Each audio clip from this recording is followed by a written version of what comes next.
Vous remarquez quelque chose d'impossible sur cette image? Des ailes différentes? Oui, c'est assez intéressant, mais ce n'est pas aussi simple que ça. Ce papillon n'est pas seulement né avec une coloration inhabituelle. La moitié est mâle et l'autre moitié est femelle. Comment c'est possible? Oh, il y a des choses bien pires dans la nature. Aujourd'hui, vous allez apprendre comment un poulet a survécu sans sa tête, pourquoi le sable s'est transformé en forêt et comment les pierres ont appris à nager. C'est parti!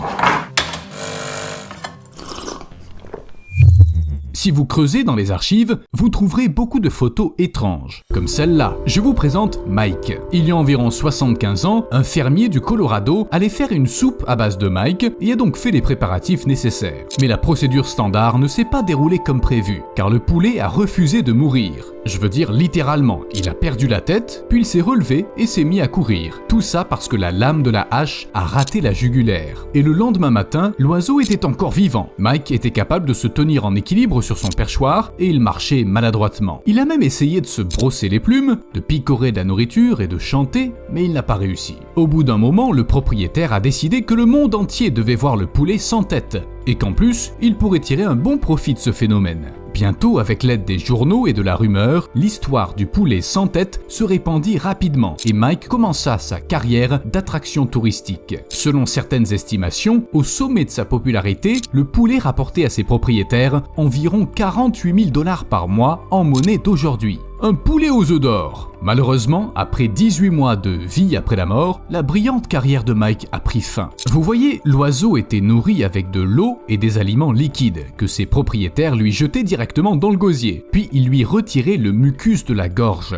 Un jour, ils ont oublié de le faire et l'oiseau extraordinaire a tout simplement suffoqué. Et Mike le poulet est resté un cas unique qui a fait sensation. Apparemment, aucun autre animal n'est capable de survivre sans tête. C'est tout autre chose que d'essayer de survivre sans un fragment de la tête, comme cet alligator. Il a été repéré dans le lac Monroe, près d'Orlando en Floride, et les gens se sont pris de passion pour le sort de ce dangereux prédateur. On ne sait pas vraiment comment, mais l'alligator a perdu une partie de sa mâchoire supérieure, peut-être pendant un combat avec un autre alligator. Apparemment, l'animal s'est rendu compte tout seul de l'ampleur des dégâts, puisqu'il est venu demander de l'aide aux humains. Mais ayant perdu la moitié de ses dents, l'alligator pouvait difficilement avaler ne serait-ce qu'un appât. Alors chassé, son destin était scellé. Mais théoriquement, cet alligator peut être guéri. On sait déjà fabriquer des prothèses, des parties du corps imprimées qui aident à mener à nouveau une vie pleine et entière. Il ne reste plus qu'à convaincre les animaux. Comme ce corbeau par exemple. Il y a quelque temps, Donald s'est brisé le bec et a presque perdu la capacité de manger. Le vétérinaire lui en a donc donné un nouveau, 3 broches et de l'acrylique dentaire plus tard. Donald a immédiatement commencé à picorer tout ce qu'il pouvait, à peine sorti de l'anesthésie. En gros, on lui a donné quelque chose de similaire à un dentier de grand-mère, mais sous forme de bec. Alors que certains animaux ont besoin de l'aide des humains pour vivre une vie normale, d'autres bouleversent complètement notre sens des réalités. Cet élan n'est pas là pour se conformer à vos attentes, il est là pour plonger. Les élans semblent maladroits, stupides et très terrestres, mais cette impression est trompeuse, ce sont d'excellents nageurs qui aiment passer du temps dans l'eau. Donc si vous mettez un élan en colère, ne pensez même pas à vous échapper par le lac. Contrairement à l'homme, l'élan supporte très bien les basses températures. Même par temps froid, ils peuvent traverser de larges rivières et lacs. Que dire de l'été? Allongés à l'ombre, près d'un étang, par une journée chaude, les élans se rafraîchissent tranquillement. Quand ils en ont envie, ils plongent dans l'eau et peuvent non seulement nager, mais aussi manger par la même occasion. Les élans sont capables de plonger très profondément pour atteindre les algues, jusqu'à 4 ou 5 mètres, en retenant leur souffle pendant une demi-minute.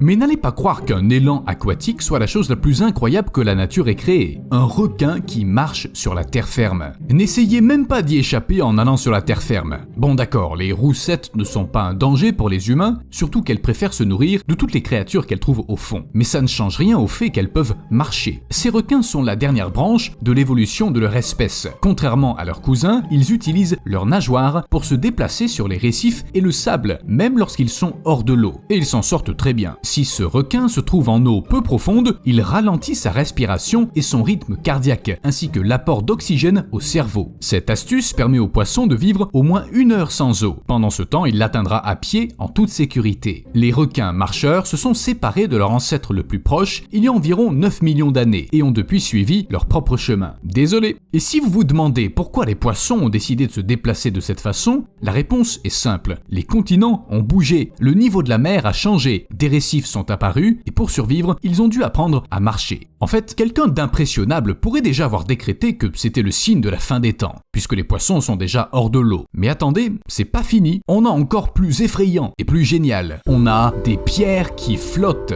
Heureusement, pas toutes. Je parle surtout des pierres avec lesquelles le pont d'Adam a été construit. Il s'agit d'un chapelet de haut fond et d'îlots dans l'océan Indien, entre l'Inde et le Sri Lanka. Il existe plusieurs légendes sur la construction de ce pont, mais l'essentiel c'est que les pierres locales peuvent réellement flotter. C'est pas de la magie, c'est de la pierre ponce. Les roches volcaniques légères et poreuses sont riches en gaz situés dans de petites poches, ce qui leur permet de remonter à la surface. L'eau participe également au processus. Elle obstrue en quelque sorte le gaz à l'intérieur des pierres et... Bon, l'explication physique compliquée, c'est pas vraiment important. On a des pierres qui flottent. Et on ne les trouve pas seulement dans l'océan Indien. La pierre ponce apparaît là où les volcans entrent en éruption, et toute une flottille de pierres se précipite alors à l'horizon. Et quand les pierres en ont assez de flotter, elles partent en randonnée, parcourant d'énormes distances. Et même le désert ne peut les arrêter. Les pierres mobiles sont un phénomène réel que nous ne savions pas expliquer pendant très longtemps. Les pierres se déplacent lentement dans différentes parties de notre planète, mais c'est surtout le cas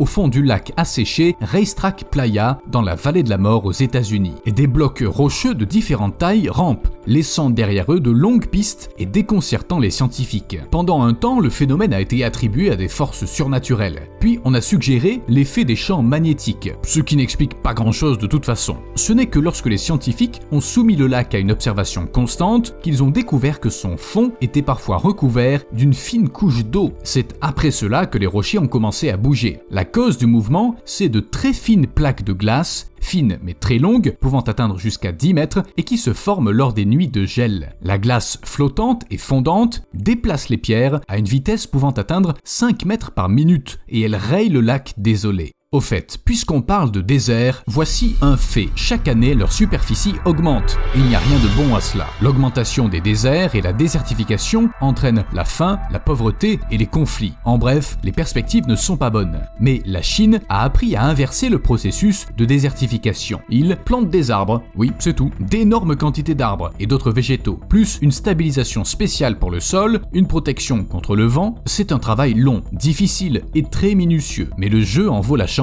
Les sables se transforment en oasis. L'homme crée la vie. Mais parfois, la nature se débrouille toute seule. Et même le désert d'Atacama peut fleurir et se transformer en prairie. Il suffit d'un peu d'humidité. Je suis d'accord que les mots désert et humidité ne vont pas du tout ensemble. Mais même dans les régions les plus arides de Chine, on trouve des lacs entiers, salés et frais. Ils sont simplement dispersés au milieu des sables et ne sont reliés d'aucune manière à une quelconque rivière. Les scientifiques ne savent pas vraiment comment des lacs entiers peuvent se retrouver là où la température est si élevée qu'elle doit les évaporer en un rien de temps. Peut-être s'agit-il de sources souterraines, mais la région est trop peu explorée. Il n'y a aucun moyen de le savoir avec certitude. Maintenant, regardez ça.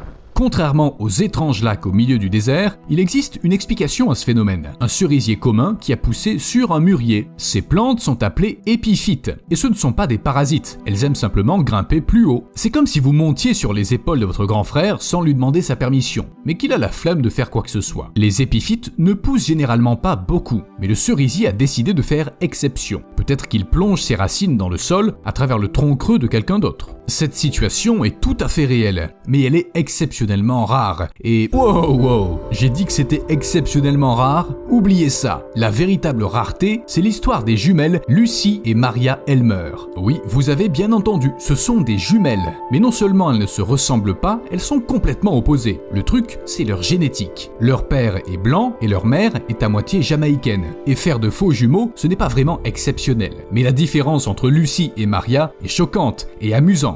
La nature peut faire des choses étonnantes, et les humains le peuvent aussi. Mais ce n'est pas la limite. Vous voyez cet oiseau? C'est un cardinal rouge au plumage très reconnaissable. Rouge chez le mâle et brun chez la femelle. Mais l'individu en face de vous est à moitié mâle et à moitié femelle. En même temps, oui, moi aussi j'ai été surpris. Cette anomalie est appelée gynandromorphisme, et se produit si les chromosomes sexuels sont incorrectement répartis dans les cellules au tout début du développement de l'organisme. D'autres causes sont possibles, mais elles reviennent toutes plus ou moins à la même chose. Quelque chose a mal tourné au stade de la division cellulaire et du coup tout va mal. La plupart des gynandromorphes sont stériles, mais tout dépend de la manière exacte dont s'est déroulée la division dans l'organisme. Et vous vous souvenez du papillon que je vous ai montré au début de la vidéo? Il lui est arrivé la même chose. La moitié du corps est mâle, l'autre moitié femelle. Ce qui est drôle, c'est qu'il existe une statistique pour les papillons. Ce phénomène naturel ne se produit que chez un individu sur 10 000, soit 0,01% des individus. Il est prouvé à 100% que les papillons gynandromorphes ne laissent pas de descendance. Et de plus, ils ont une durée de vie courte, parce que leurs organes aussi se sont un peu emmêlés les pinceaux.